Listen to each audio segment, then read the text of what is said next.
Okay student, तो हम विभाव, अनुभाव और व्यभिचारी भाव समझ चुके हैं, देख चुके हैं, और इसके बाद से हम आते हैं संयोग श्रृंगार पर। देखिए, श्रृंगार रस पर, श्रृंगार रस के दो भेद हैं, संयोग है और वियोग है। संयोग श्रृंगार में जैसा कि आपको बताया गया है कि संयोग श्रृंगार में नायक और नायिका के मिलन को दर्शाया जाता है, मिलने को दिखाया जाता है, जबकि वियोग में रति का अर्थ क्या होता है? प्रेम। तो प्रेम जिस तरह संयोग श्रृंगार में अपने उच्चतम बिंदु पर होता है, उसी तरह वियोग में भी होता है। लेकिन वियोग में नायक और नायिका का मिलन नहीं हो पाता, मिलन नहीं होता है, एक विरह होता है, एक वेदना होता है, दर्द होता है नायक और नायिका के हृदय के अंदर। तो संयोग श्रृंगार के उदाहरण हम देखते हैं। राम को रूप निहारती जानकी, कंगन के नग की परछाई, या तो सब सुधि भूल गई, करटे की रही पलटारत नहीं।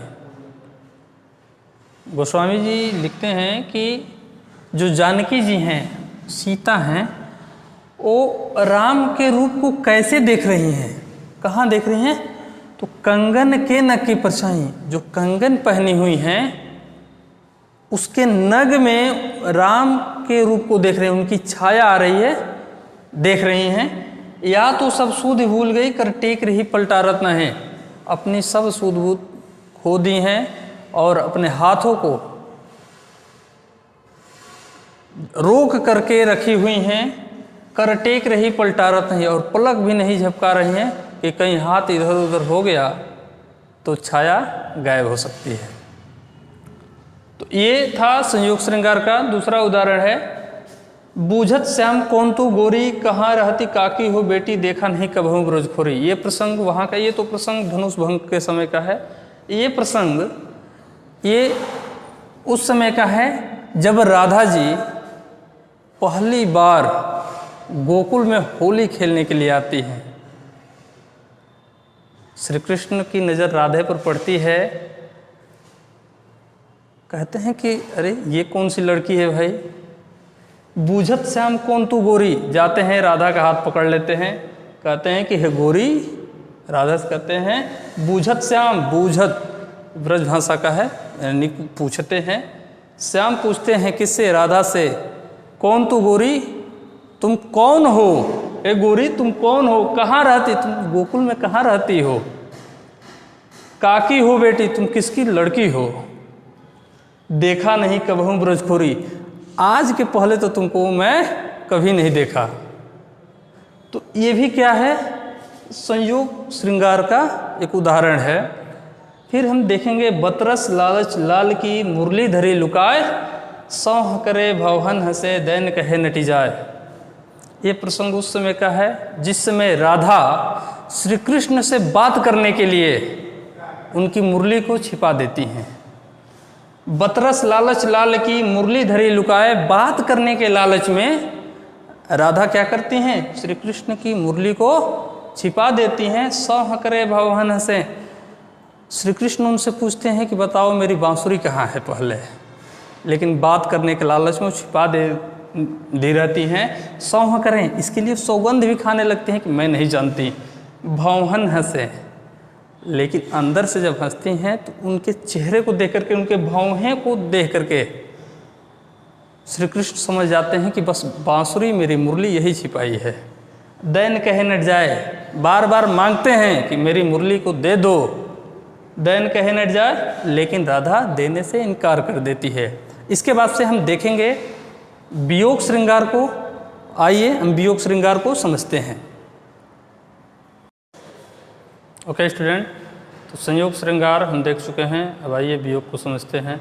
वियोग में जैसा कि आपको पहले बताया जा चुका है कि नायक और नायिका, इन दोनों के मध्य, इसको देखिए विप्रलम्भ श्रृंगार भी कहते हैं। अचानक याद आ गया, तो नायक नायिका के विरह का वर्णन इसमें होता है। इसको विप्रलंभन या विप्रलम्भ श्रृंगार के नाम से भी जानते हैं, पूछ देता है अक्सर। तो इसमें अब ये प्रसंग है पहले इसको पढ़ लेते हैं, प्रसंग समझ लेते हैं और समझ लेंगे। हे खग मृग हे मधुकर श्रेणी, तुम देखी सीता मृगनैनी। ये प्रसंग उस समय का है जब सीता का हरण करके रावण लेकर के उनको लंका में चला जाता है और इधर राम और लखन दोनों परेशान हैं। तो राम जी जंगल में जितने भी पशु पक्षी हैं, कीट पतंग हैं, पेड़ पौधे हैं, सबसे सीता का पता पूछते हैं। हे खग मृग हे मधुकर श्रेणी, श्रेणी का अर्थ पूरी जाति से है, यानी कि पक्षियों का मृग यानी कि मृग समूहों की जो जाति है मधुकर। मधुकर का अर्थ होता है भंवरा, यानी कि जो कीट पतंग है, अर्थात जो पूरा परिवेश है जंगल का उसमें से कोई भी बाकी नहीं है। सबसे पूछते हैं तुम देखी सीता मृगनैनी, क्या तुमने उस सीता को देखा है जिसकी आंखें मृग के समान हैं, हिरनी के समान हैं। सीता के लिए मृगनैनी का शब्द आता है और राम के लिए कमल नयन का शब्द आता है, ध्यान दीजिएगा। फिर है दूसरा वियोग श्रृंगार का उदाहरण है, निशिदिन वैरसत नयन हमारे सदा रहती पावस ऋतु हम पे जबते श्याम सिधारे। ये प्रसंग वहाँ का उस समय का है जब श्री कृष्ण मथुरा चले जाते हैं, वृंदावन को गोकुल को छोड़ करके मथुरा चले जाते हैं। तो जो गोपियाँ रहती हैं या राधा जी, ये इनके वियोग में रोती रहती हैं। तो वही लिखा जा रहा है कि निस दिन बरसत नयन हमारी आंखों से निस दिन, निसी का अर्थ क्या होता है, रात है, और दिन सुबह है। मतलब हमारी श्री कृष्ण के वियोग में हमारी आंखों से रात दिन आंसुओं की बारिश होती रहती है, अर्थात हम पे वर्षा ऋतु, हमारी आंखों पे वर्षा ऋतु छाया रहता है। जबते श्याम सिधारे, जब से श्याम यहाँ से हमको छोड़ करके चले गए हैं। ओके, श्रृंगार रस के बाद हम हास्य रस पर आते हैं। हास्य रस में हम देखेंगे कि किसी की वेशभूषा, आकार, विकृति, पहनावे, अनोखे वेशभूषा को अगर कोई व्यक्ति धारण करता है तो उसको देख करके मानव मन में जिस भाव की उत्पत्ति होती है वो भाव हास होता है, और जहाँ हास भाव परिपुष्ट होता है मानव मन में, वहाँ हास्य रस हो जाता है। अगर आपको किसी के वेशभूषा को देख करके हंसी आती है तो वहाँ पर वेशभूषा को, पहनावे को, कपड़े को, है ना, उसके शारीरिक विकारों को देख करके हंसी आती है तो वहाँ पर हास्य रस हो जाता है। अब उदाहरण देखते हैं। हाथी जैसी देह है, गंडे जैसी चाल, खरबूजे सी खोपड़ी, तरबूजे से गाल। अगर आपके मन में हास नामक भाव उत्पन्न नहीं होता है तो समझ जाइए कि आप वो रस नहीं ले पा रहे हैं जिस रस की उम्मीद मानव से की जा सकती है। तो कोई व्यक्ति है जिसका शरीर हाथी के जैसा है और चाल उसके चाल गैंडा के जैसे है, और खोपड़ी खरबूजे के समान है और गाल तरबूजे के समान है। तो वही हाथी जैसी देह है, गैंडे जैसी चाल, खरबूजे सी खोपड़ी, तरबूजे से गाल। फिर दूसरा एग्जाम्पल है, कोई कील चुभाए तो उसे हथौड़ा मार। कोई कील चुभाए तुम्हें देखिए छूट गया है, कोई कील तुम्हें चुभाए तो उसे हथौड़ा मार, इस युग में चाहिए जस को तस व्यवहार। तो ये भी क्या हो गया, ये भी हास्य रस का उदाहरण हो गया। एक और उदाहरण हम देख लेते हैं। एक दूसरा उदाहरण है कि विंध्य के वासी उदासी तपोव्रतधारी महा बिनु नारी दुखारे, गौतम तीय तरी तुलसी सो कथा सुनिभय मुनिवृंद सुखारे। तो ये तमाम एग्जाम्पल हैं। अब हम करुण रस को पढ़ने वाले हैं। ओके स्टूडेंट, तो अभी हम हास्य रस को देखे हैं, समझे हैं। अब इसके बाद से हम करुण रस पर आते हैं। तो देखिए, जब सुख नामक स्थायी भाव, विभाव, अनुभाव और व्यभिचारी भावों से परिपुष्ट होता है,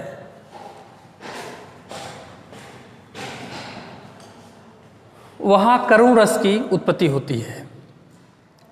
जब शोक नामक स्थायी भाव, आपको इसमें देखिए किसी भी रस का डेफिनेशन हो, किसी भी रस को बोलना हो तो आपको डिफिनेशन रटने की कोई ज़रूरत नहीं है, कोई भी रस हो। बस आप क्या करेंगे कि यहाँ पर और यहाँ पर ये और ये अस्थाई भाव और रस बस आपको हटा देना है। जो अस्थाई भाव है, जो रस है, वो उसको वहाँ पर फिट कर देना है। जैसे हम अगर श्रृंगार रस की बात करें तो श्रृंगार रस का अगर डिफिनेशन आपको बोलना हो तो आप क्या कहेंगे? कह देंगे कि जब रति नामक अस्थाई भाव विभाव, अनुभाव और व्यभिचारी भाव से परिपुष्ट होता है, वहाँ पर श्रृंगार रस की उत्पत्ति होती है। जब हास्य रस का बोलना हो तो जब हास्य नामक अस्थाई भाव विभाव, अनुभाव और व्यभिचारी भाव से परिपुष्ट होता है तो वहाँ पर हास्य रस की उत्पत्ति होती है।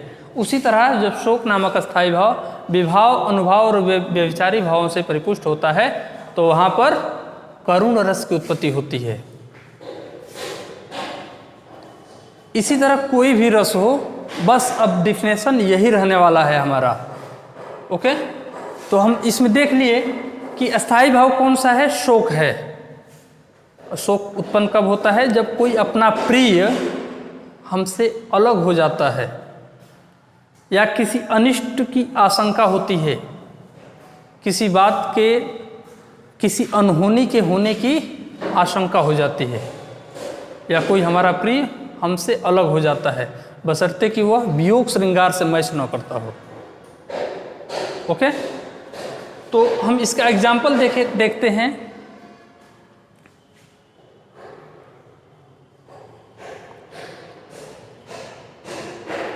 देखी सुदामा की दीन दशा, करुणा करके करुणानिधि रोए। पानी परात को हाथ छुए नहीं, नैनन के जल से धोए। नैनन के जल से पग धोए। आप अलंकार पढ़े होंगे पिछले क्लास में, तो अलंकार में भी इस एग्जाम्पल को देखे होंगे, अतिशयोक्ति अलंकार में।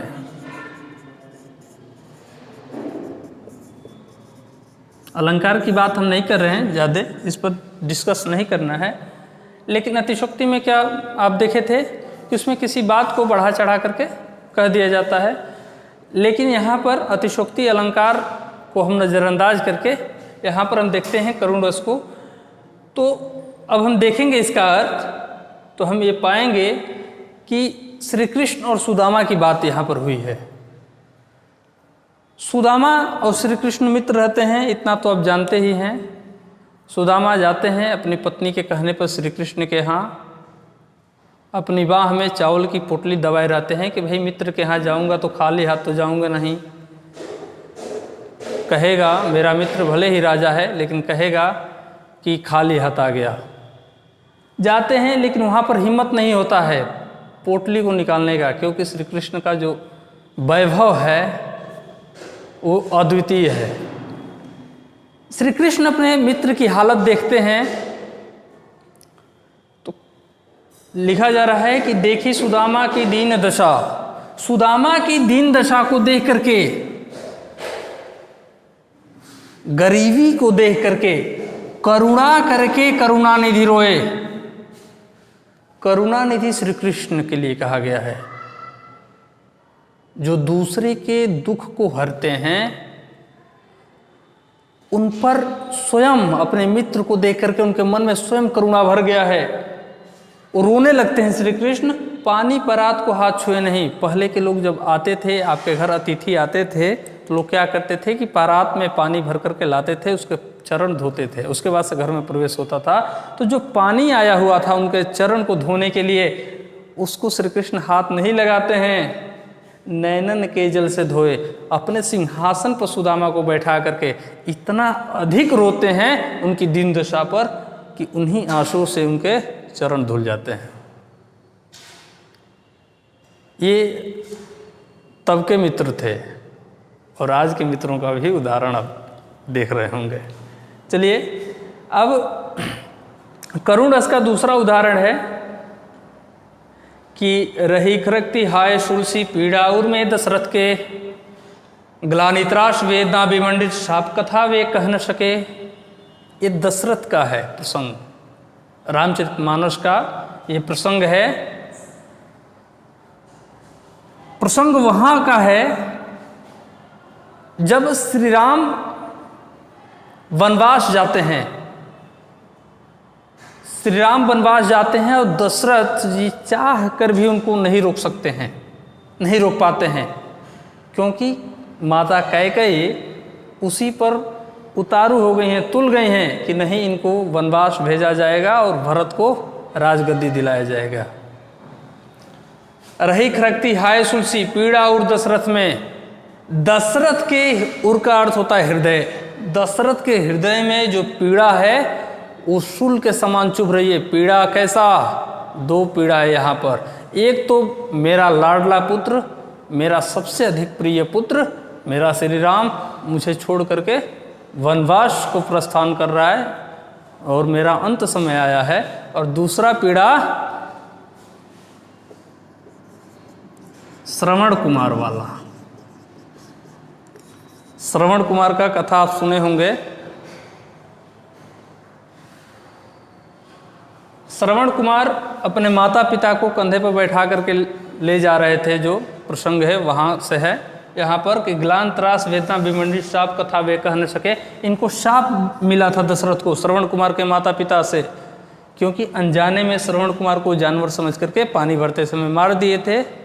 लेकिन जब उनको पता चला कि इनके माता पिता अंधे हैं और मैं तो अनजाने में मार दिया हूँ, तो पानी लेकर के जाते हैं और अपना परिचय देते हैं कि गलती से मैं मार दिया। तो वे शाप दे देते हैं कि जिस तरह मैं या हम दोनों अपने पुत्र के वियोग में तड़प तड़प करके अब यहाँ पर जान दे रहे हैं, उसी तरह तुम भी पुत्र के वियोग में तुम भी अपना प्राण गंवाओगे। और यही बातें उनको रह रह करके याद आ रही है। ग्लान त्रास वेदना विमंडी साप कथा वे न कर सके। इन सब से ग्लानि है, त्रास है, वेदना है, छटपटाहट है, लेकिन चाह कर भी ये किसी से कुछ कह नहीं पाते हैं, बस छटपटाते रह जाते हैं। तो ये करुण रस था। ओके, अब हम नेक्स्ट रस समझने वाले हैं।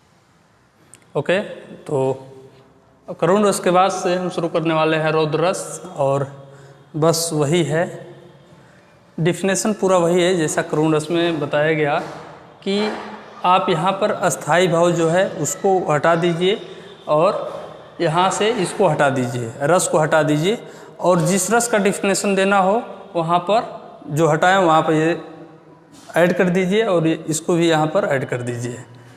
तो यहाँ भी हम देखते हैं कि जब क्रोध नामक स्थायी भाव विभाव अनुभाव और व्यभिचारी भावों से परिपुष्ट होता है तो वहाँ पर रौद्र रस की उत्पत्ति होती है। क्रोध क्यों आता है, समझने वाली बात है। क्रोध हमें तभी आता है जब हम देखते हैं कि अगला व्यक्ति हम पर अत्याचार कर रहा है या किसी पर अत्याचार कर रहा है या कोई ऐसा कार्य कर रहा है जो असहनीय है। जब तक सहन करते हैं तब तक क्रोध नहीं माना जाएगा उसको। आप जब तक सहन करते हैं तब तक क्रोध नहीं माना जाएगा। तो इसमें हम देखते हैं कि क्रोध नामक अस्थायी भाव विभाव अनुभाव व्यभिचारी भाव से पुष्ट होता है और वहाँ पर रौद्र रस की उत्पत्ति होती है। उदाहरण हम देखते हैं गोस्वामी जी से। बालकांड का एक उदाहरण है, आपके पाठ्य पुस्तक में भी है, राम लक्ष्मण परशुराम संवाद। जब लक्ष्मण और परशुराम का धनुष भंग के समय जो संवाद होता रहता है उसमें लक्ष्मण कुछ ऐसी बातें बोलते जाते हैं जो भगवान परशुराम को असहनीय लगती है। तो उस समय परशुराम कहते हैं, क्रोधित हो जाते हैं, कहते हैं अरे नृप बालक काल वश बोलत तो ही न संभार, धनु ही सम त्रिपुरार धनु विदित सकल संसार। कहते हैं परशुराम जी कि रे नृप बालक, हे राजकुमार, नृप बालक राजकुमार, काल वश, तुम काल के वश में हो गए हो, काल के वशीभूत हो गए हो, तुम्हारी मृत्यु तुमको ये बुलवा रही है, बोलत तो ही न संभाल, इसीलिए तुम संभल करके नहीं बोल रहे हो, तुमको यही नहीं पता चल रहा है कि तुम बात किससे कर रहे हो। धनु ही सम त्रिपुरार धनु, ये जो त्रिपुरारी का धनु है, भगवान शिव का जो धनुष है, ये तुमको धनु ही दिखाई दे रहा है।